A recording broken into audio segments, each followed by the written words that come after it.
Quanto mais eu tenho estudado sobre o crédito privado, mais eu tenho certeza que a gente está diante de um 2008 de novo, mas muito maior.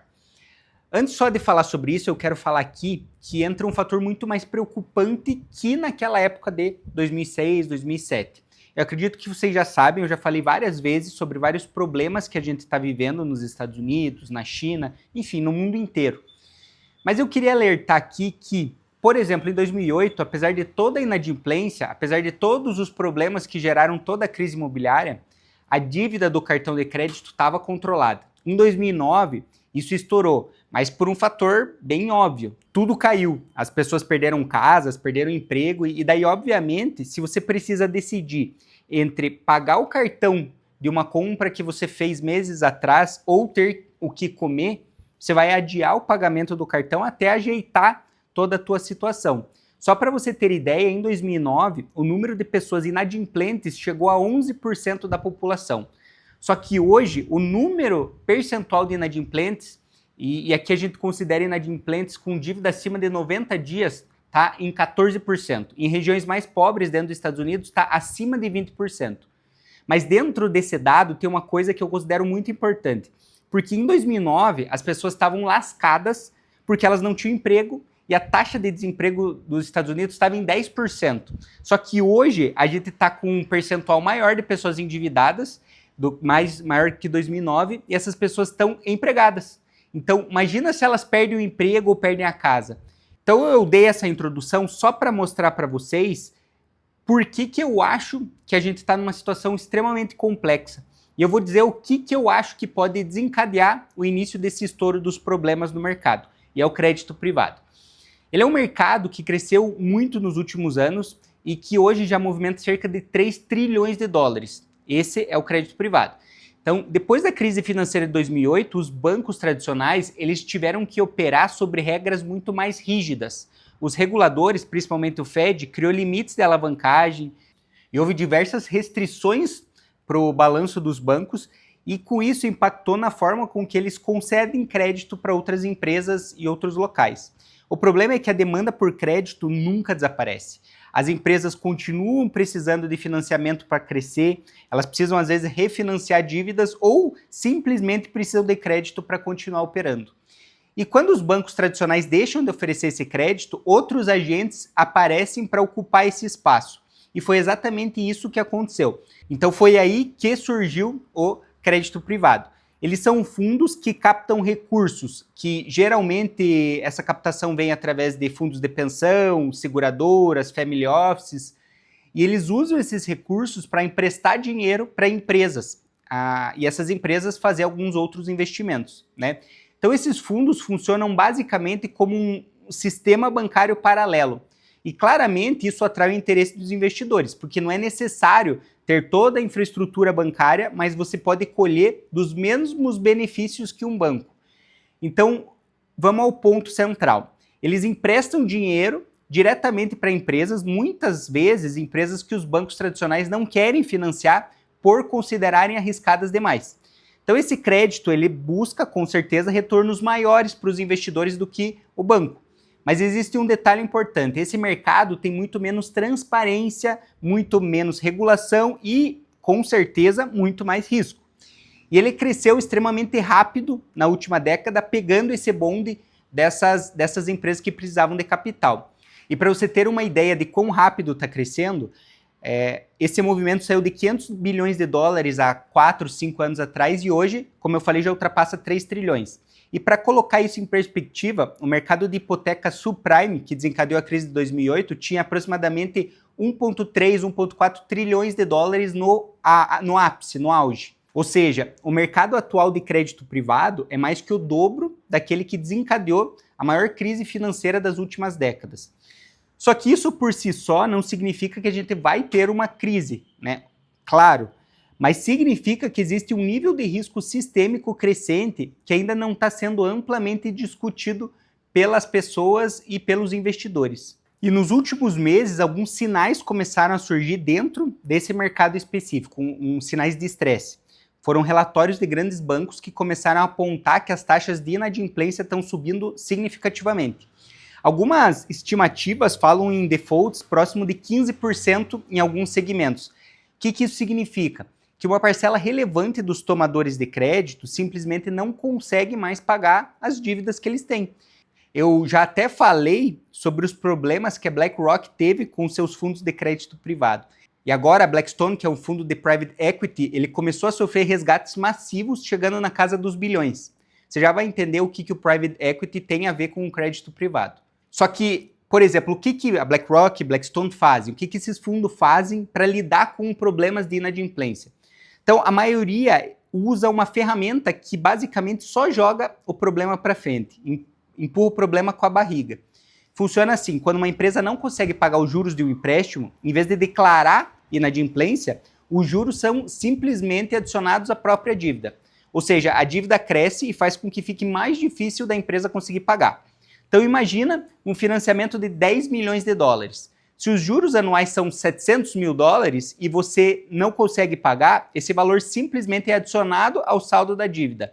E no ano seguinte, a tua dívida não é mais 10 milhões, mas 10,7.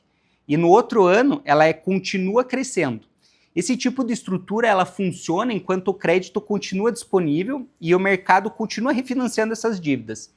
Então essa é uma situação, é uma maneira de os fundos de crédito privado não precisarem ajustar a sua contabilidade e colocar como perda.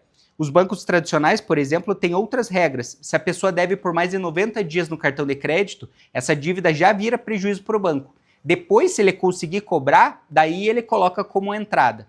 É algo muito mais concreto para a gente ter uma avaliação de curto prazo dessas dívidas. Só que essas maquiagens que os fundos fazem, elas podem ser feitas, mas por tempo limitado. Chega uma hora que não vai ter mais dinheiro para pagar os acionistas se a inadimplência subir muito. E a partir disso, eu estou vendo um movimento dos grandes players que eles estão fazendo proteções contra vários desses fundos. Os investidores institucionais raramente anunciam as preocupações de forma explícita, eles simplesmente mudam o posicionamento das suas carteiras. Só que esses players eles estão com a maior posição de proteção da história contra esses fundos. Além disso, alguns dos maiores players do mercado financeiro, do sistema financeiro, estão aumentando a exposição ao algo que eu sempre falo, ativos físicos, principalmente metais, e agora iniciando nas commodities relacionadas à energia. Mas não é o tema desse vídeo aqui para explicar por que eles estão indo para metais ou commodities. Mas caso você queira saber mais sobre isso, eu vou deixar no final desse vídeo um conteúdo específico sobre ouro, prata, enfim, o ciclo das commodities que eu estou enxergando. Agora que a gente entende o que é mercado de crédito privado e por que ele cresceu tanto nos últimos anos, a pergunta é: onde exatamente está o risco dentro desse sistema para ser parecido com 2008? Porque quando você olha superficialmente, parece apenas mais uma forma de financiamento corporativo e algo mais pontual. Então, onde que está o problema? Porque as empresas precisam de capital. Então, os fundos oferecem esse capital e os investidores recebem juros mais altos fazendo esse investimento. Parece simples. Mas quando você olha com uma atenção maior para essa estrutura dentro desses empréstimos, alguns pontos começam a chamar atenção. Porque grande parte do crédito privado hoje está concentrada em empresas de middle market, ou seja, essas empresas médias que muitas vezes não têm acesso fácil ao mercado de capitais tradicional, eu já expliquei um pouco isso antes, e muitas dessas companhias, elas têm nível de endividamento relativamente alto e dependem desse refinanciamento para continuar operando. E além disso, uma parcela relevante desses empréstimos está ligada ao que eu falei antes da Blackstone, que são os private equities, especialmente aqueles ligados a aquisições altamente alavancadas. Elas são conhecidas como LBOs. E eu sei que quando a gente começa a entrar muito nessas siglas, a gente já começa a ter um frio na espinha, Porque se você viveu ou se você estudou o que aconteceu em 2008, você sabe que essa sopa de letrinhas gerou boa parte da crise. Eu também já fiz alguns vídeos específicos sobre os LBOs há um bom tempo, Eu vou deixar aqui nos cards para quem não viu. Mas o que são essas LBOs? Então, basicamente, o fundo compra uma empresa utilizando uma grande quantidade de dívida. O capital próprio colocado pelo fundo costuma ser apenas pequeno, apenas uma fração do valor total da transação. Durante a época de dinheiro barato, tudo é bem tranquilo e corre bem. O problema é que o ambiente financeiro mudou bastante nos últimos anos. Hoje o custo do dinheiro é muito maior do que alguns anos atrás, principalmente na época da pandemia. E quando o custo da dívida sobe, a primeira coisa que começa a acontecer é uma pressão maior sobre as empresas que já estavam altamente alavancadas. E isso não cria um efeito imediato, mas ele tende a se tornar relevante com o tempo. Algumas empresas começam a ter dificuldades já para pagar até os juros da dívida. Outras passam a depender cada vez mais de refinanciamento só para sobreviver. E aí entra o mecanismo que eu expliquei anteriormente, que ao invés de receber esse valor, esses fundos incorporam dentro da dívida. Tá, mas pense comigo. Você tem uma empresa, vende um produto para outra empresa e essa outra empresa precisa te pagar 50 mil reais no mês que vem. Chega o mês que vem, ela não consegue pagar, você cobra os juros por isso e a empresa vai levando.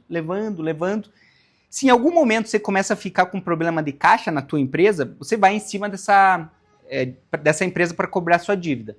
Então vamos dizer que a dívida da empresa com você já é 80 mil reais. Você chega lá nessa empresa, só que quando você chega lá, você já percebe que a empresa está sucateada. Que no final das contas, você já até desiste, você já nem vai receber. Então você entra na negociação e o dono da empresa fala para você, ó, eu tenho aqui uns cheques, mas totaliza 30 mil e é o que eu posso dar. Muitas vezes, nessa situação, a melhor decisão é aceitar o que você conseguir, antes que nem os 30 mil você consiga recuperar mais. Eu sei que você deve estar pensando, obviamente, nesse caso, você não tinha garantia, né? Esses fundos, eles não vão emprestar milhões de dólares sem nenhuma garantia. E assim, você até está certo, mas em partes. Aí que vem um problema grande, porque muitas dessas garantias foram dadas já há alguns anos, e aí entra uma manobra contábil que só é usada por esses fundos para favorecimento próprio. Tá? Então eu vou te dar outro exemplo para você entender. Esses fundos, eles emprestaram para várias empresas e vocês sabem que depois, né, da pandemia, o home office virou algo muito comum em vários escritórios. E muitos desses escritórios comerciais eram garantia dos fundos para esses créditos que essas empresas pegavam. E algo foi mostrado em um relatório, alguns dias atrás, em um relatório de Chicago, que mostra o atoleiro que esses fundos estão. Entre 2019 e 2021, esses prédios que estavam em garantia, eles tinham marcação que valiam entre 400 e 600 dólares por pé quadrado. É uma medida americana, um pouco diferente da nossa, mas pelo que eu vi, é como se fosse aproximadamente uns 4 mil dólares, 4.300 dólares o metro quadrado. No balanço dos bancos, apesar de terem entrado em 2019, 2020 como garantia, eles ainda valem 400 a 600 dólares o pé quadrado. Só que imóveis do mesmo padrão, no mesmo segmento, até na mesma quadra, foram recentemente negociados a 80 dólares o pé quadrado. Ou seja, 850 dólares o metro quadrado. Isso dá uma diferença de 80%. O que isso quer dizer? Quer dizer que se você tem um fundo e você emprestou 10 milhões para uma empresa e ela te deu 10 milhões em garantia, possivelmente o que você tem de garantia hoje, se você for liquidar esse galpão, né, esses escritórios comerciais, você vai conseguir só 2 milhões. E é aqui que entra uma comparação histórica interessante que eu queria fazer para vocês. Se a gente voltar para os anos que antecederam a crise financeira de 2008, o grande foco do mercado naquela época não era exatamente o sistema financeiro. O foco ele estava muito mais no crescimento econômico, no boom imobiliário, no aumento do crédito disponível para os consumidores para realmente ter mais consumo. Poucas pessoas estavam realmente prestando atenção no mercado de hipotecas subprime. Ele era um segmento relativamente pequeno dentro do sistema financeiro global e parecia pouco relevante no contexto geral. Só que no auge daquele ciclo, o mercado de hipotecas subprime, como eu falei, tinha algo em torno de 1,3 trilhão de dólares. Hoje, o mercado de crédito privado também é relevante. Ele já ultrapassa 3 trilhões. Pode parecer pouco para o sistema inteiro, mas você viu o que o crédito subprime conseguiu fazer com o mercado financeiro americano em 2008. Então, isso não significa que a gente está diante de uma crise semelhante a essa de 2008. Né? Eu já passei alguns números mais agravantes até que esses para vocês. Né? Por exemplo, o número de derivativos no sistema em 2008 era cerca de 60 trilhões de dólares. Hoje, a gente fala em 600 trilhões. Outros especialistas dizem que chega a 800 trilhões de dólares. Então, hoje, o sistema financeiro ele é diferente, né? Os instrumentos são diferentes, o contexto macroeconômico também é outro. Mas o tamanho do mercado de crédito privado com certeza faz um estrago tão grande quanto o subprime. E, na minha visão, possivelmente até maior, dependendo do cenário. Então, principalmente, isso acontece porque ele cresceu muito rápido em um período em que o dinheiro era muito barato. E, embora o crédito privado seja frequentemente apresentado como um sistema paralelo ao sistema bancário tradicional, ele não está isolado. Na prática, ele tem uma conexão significativa entre esses fundos de crédito e o sistema financeiro global. Por quê? Porque muitos desses fundos, como eu falei, eles recebem capital de fundos de pensão, seguradoras, grandes investidores institucionais, family offices. E em alguns casos, esses fundos também utilizam até linhas de crédito oferecidas por bancos para eles conseguirem ampliar a capacidade de financiamento. O que isso significa? Que se acontece algum nível de estresse dentro desse mercado, o impacto ele vai para todos os lados, não fica necessariamente restrito aos fundos que originaram os empréstimos. Então, parte desse risco vai se espalhar por outras camadas do sistema. E é exatamente esse tipo de conexão que transforma alguns problemas pontuais e localizados em eventos mais amplos. Então, as grandes crises financeiras, elas raramente começam nos lugares onde todo mundo está olhando. E pouca gente está prestando atenção agora no crédito privado. Em 2007 foi a mesma coisa. Quase ninguém fora do setor financeiro acompanhava de perto o crescimento do mercado de hipoteca subprime. Só que hoje, o grande foco do mercado parece estar em outro lugar, né? Grande parte da atenção dos investidores está concentrada em tecnologia, especialmente nessas empresas ligadas ao desenvolvimento de inteligência artificial. Então existe um enorme debate sobre avaliações, crescimento, produtividade, lucro e sobre se a gente está ou não diante de uma nova bolha tecnológica. E novamente, isso não significa que a crise vai acontecer daqui a alguns dias.